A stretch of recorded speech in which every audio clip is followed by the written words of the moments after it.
这是第二次世界大战最后一场战役，也是二战中苏联对日本的唯一一战。作为曾经日本陆军中装备最好、战斗力最强的精锐部队，曾经是日本侵华的主力，也是在中国犯下了无数滔天罪行的侵略者，为何在与苏军展开战斗时变得不堪一击？随后近70万关东军就有近60万人沦为苏军俘虏，还有近8万日军被击毙。这些日军战俘全部被苏军押运回国，送往极寒之地西伯利亚服苦役。在苏联俘虏日军中只活下来为何只有3万左右，而这些日本士兵又为何称苏联女护士是他们的噩梦？本期就由我来为大家讲述苏日的最后一战远东战役和日军战俘的最终下场。希望大家在评论区里评论一波世界和平，传递更多的正能量，动动您发财的小手，长按点赞键就可以触发超级点赞，关注我了解更多传奇战役，谢谢您的支持。在远东战役结束后，苏军直接将关东军的总司令山田乙三在内的近60万战俘用火车运回西伯利亚战俘营。西伯利亚地区处于极其寒冷的地带，最低气温甚至能达到零下70度。那么为什么苏方要将这近60万日军战俘带回西伯利亚呢？这些战俘不是应该回到自己的国家日本吗？原来二战开始之前，其实苏联的人口也就是 1.8 亿人左右，而在二战期间，苏联的主战场其实都是在欧洲。整个二战期间，苏联在欧洲的人员伤亡达到了6000多万左右，这一下子就损失了国家的近1/3人口，而且这些人多半还是青壮年劳动力，所以一下子导致苏联的劳动力出现不足的问题。不过作为反法西斯战场的一员，苏联同样参加了亚洲战场，并且还一举俘获了大量日本俘虏。当时德国先于日本投降，在德国投降之后，苏军就去往了中国东北战场，而东北的日军在抗联等抗日武装的攻击之下，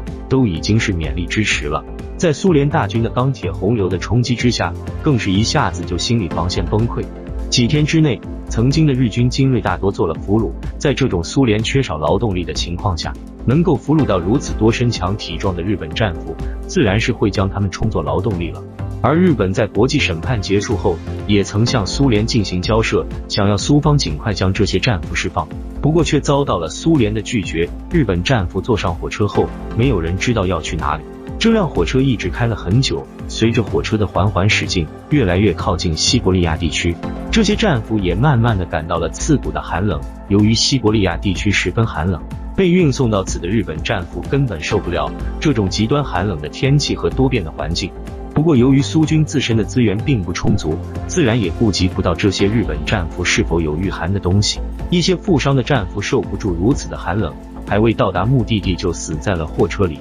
而这些死掉的战俘，苏军就直接将其丢下火车。到了战俘营之后，迎接这些战俘的将是无尽的噩梦。日本战俘每天都穿着单薄的衣服住在窝棚里。苏联境内的西伯利亚有着十分丰富的油田矿，这是西伯利亚地区的重点项目。不过在第二次世界大战期间，苏联的人口锐减，所以一时之间没有多少劳动力可以用来开发油田。于是苏联高层决定就由这些日本战俘来充当劳工，继续对西伯利亚油田进行开发。还有一部分战俘前去砍伐森林，开采矿石。就这样，这些日本战俘开始了他们没日没夜的劳作。被俘虏的日本男性不仅要每天忍受严寒，坚持工作，而且日本女兵也是受到了非人的虐待，白天工作，晚上也不得安宁。除了这些，苏联军官会对日本战俘进行体检，其实就是检查有没有冻疮，如果发现的话，冻疮严重无法工作失去劳动力的直接处死，而那些不听指挥想要反抗也是同样的下场。日本战俘每天不只要承受高强度的劳作，忍受极寒的气候，在下井矿的时候还要随时担心是否会产生坍塌和爆炸。如果矿井发生爆炸，苏军将直接就地掩埋。当时苏联的物资也极度缺乏，自己国家的民众生活下去都十分困难，更别说这些日本战俘了。苏军给他们吃的东西一般是一块冻得像石块一样的土豆和看起来像发霉一样的黑面包，或者干脆只有一碗稀粥。要知道，这些日本战俘曾在中国东北地区时，经常会从老百姓那里搜刮一些粮食，不仅有足够的食物摄取，甚至时不时还能来一些大鱼大肉。现在的生活之间的落差，再加上恶劣的自然环境，许多日本战俘感到恐慌害怕。为了防止这些日本战俘逃跑，休息时间非常的短，基本上是整日劳作，被累死也是很平常的事。那些日本的女战俘，除了白天要进行大量的劳作，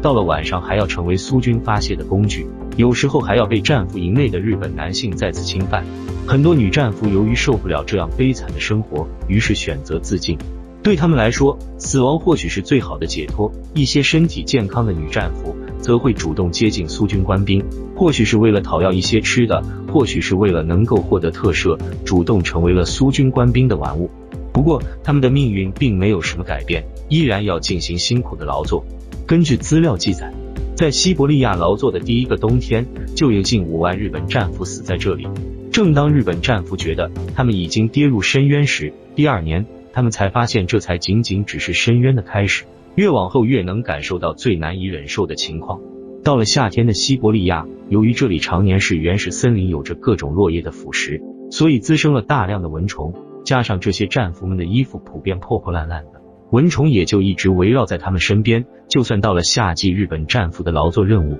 也丝毫没有减轻，沉重的体力劳动仍然由他们来做。在这段时间，日本战俘对苏联恢复生产和经济起到了很大的作用。这日本战俘在这里的待遇当然也引起了日方的关注，他们一直希望把这些战俘给引渡回来，但是苏方始终不同意把这些俘虏还回去。而因为此时双方也在国际上面交涉了许久，直到苏方所承受的舆论压力确实比较大，这才决定要考虑答应日本方面的诉求。双方签订了一些文件，确定把这些战俘送回到日本国内去。这时候日本战俘纷纷都觉得自己获救了。不过苏联把这些战俘送回去是有一个前提条件的，那就是这些被送回去的日本政府必须是已经失去劳动能力的。那么谁来判定他们的身体到底是健康还是不健康呢？这个任务就落在了苏联女护士的身上，而他们判定这些战俘身体是否健康的标准也很特别。他们并不是将这些战俘带去进行系统的体检，而是在这些战俘的大腿上扯一把，看看他们的皮下是不是还有肉。如果是他们的腿上还有些肥肉，那么苏联护士就会把他们登记为比较健康。如果他们已经是彻底的没什么肉的，则可能被分配到一些轻松的活，甚至有可能直接把他们遣送回国去。等到这些日本战俘们看到苏联护士这种奇怪的体检方式之后，都愣住了。这种体检方法不会考虑这些日本战俘是不是身患重病，也不会考虑到他们的身体是否已经超负荷，而他们当中的绝大多数人都被苏联女护士判定为健康的战俘，所以不仅仅不会送回到日本，而且还会继续进行繁重的劳作。眼看自己等了许久的回国机会就如此轻易掐断后，日本战俘觉得自己遇上了平生最可怕的事情，甚至比在战场上面冲锋还要可怕。因为他们每个人都不知道等待自己的命运是什么，而且这个体检每年都有好几次，每一次都让他们忐忑不安地接受女护士的审判，给他们留下了强烈的心理阴影，以至于等他们当中的一些人回到日本之后，仍然对这个可怕的场景念念不忘。那么苏联是在什么情况下俘虏了近60万的日本战俘的呢？还要从1945年3月说起。当时美军300多架 B-29轰炸机前去日本东京展开大规模的轰炸，近2000吨燃烧弹倾泻而下，东京随即成为一片火海，市中心的许多地区都被轰炸成了一整片废墟。这场人类历史上最具破坏性的常规武器战略轰炸，炸死炸伤近50万人，上百万人都变得无家可归。4月份，意大利前总理墨索里尼在逃亡的途中被意大利游击队捕获，随后直接执行枪决。3天之后，在苏军攻克总理府和国会大厦的同时，希特勒于30日下午在总理府的地下室内服毒自杀。5月8日，德军派出凯特尔元帅为代表，在美、苏、英、法国代表面前签署了德国无条件投降书，这也意味着德意志第三帝国彻底灭亡。视线回到日本，5月9日和5月26日，为了加快日本无条件投降，先后共有近900余架 B-29轰炸机在东京轰炸了2次。在多番轰炸之后，东京再无目标可炸，彻底沦为一座死城。7月26日，由中、美、英3个国家所派出的代表签署决定，发表波茨坦公告，要求日本无条件投降。因为苏联没有对日方宣战，并且还和日方签订了苏日中立条约，所以没有加入波茨坦公告中。7月29日，日方发表声明，表示拒绝投降。1945年8月6日，美方在日本的广岛位置投下了第一颗原子弹，而这颗原子弹所造成的强大威力，也让世人为之震惊。如果美方选择继续投下原子弹的话，日方可能随时都会宣布投降，届时非但不需要苏联出兵，而且苏联在远东地区的一切利益都会烟消云散。于是，从8月9日起，苏方与日方进入了战争的状态。与此同时，苏方派出了150万的苏军，于夜幕之下在中苏边境展开行动。8月9日凌晨，苏军正式越过中苏两国的边境，对位于中国东北日军的驻守城市进行轰炸。随后，苏军地面部队分为3处，同时朝着日本关东军发起全面进攻。战争正式拉开帷幕，这也是第2次世界大战中的最后一场战役。远东战役也被称之为是8月风暴行动。苏日双方共投入了上百万的兵力，在正面战场上展开了终极对决。面对兵强将勇、斗志昂扬的苏军，日方的关东军却没有展现出曾经的辉煌。关东军是日军中战斗力和装备等各个方面都十分拔尖的一支部队，巅峰时期兵力高达120万。不过关东军的日军王牌精锐部队早已今非昔比。在太平洋战场中，日方急需兵力补充，所以有许多关东军精锐都被逐渐调走。如今的70万关东军当中，有超过20万是在当地扩招的日本侨民，再加上其余的部属部队，兵力才刚好达到上百万人。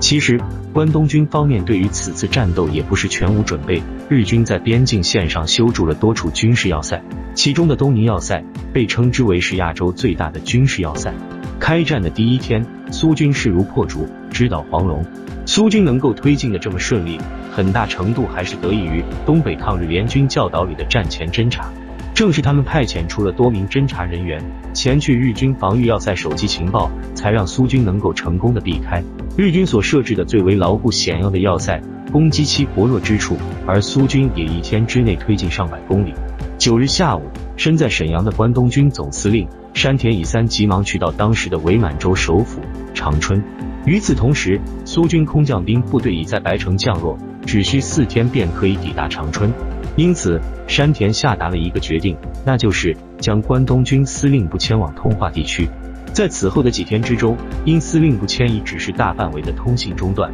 战线上的关东军也彻底陷入混乱的状态。苏军就趁此机会展开猛烈攻势，日本关东军则一路向南败退。8月15日，在日方受到美方所投下的2颗原子弹的影响之后，最终日本天皇正式向全世界宣布日本无条件投降。这一天，太平洋战区盟军和日军全面停战，美军也停止了对日本本土的轰炸。但在东宁要塞的阵地上，被日军顽强抵抗激怒的苏军，在这一天开始了更加猛烈的大规模进攻。苏军使用各种重型武器，对日军要塞展开了轮番轰炸，并且持续了一整天的时间，致使身在东宁的日军完全没有收到日方的投降消息。第2天8月16日，苏军参谋部公开表示，虽然日方发表了投降声明，但是没有向部队传达停止抵抗的命令。因此，苏军认定日本尚未实际投降，决定继续对关东军展开攻击。但兵败如山倒，已经没有优势的关东军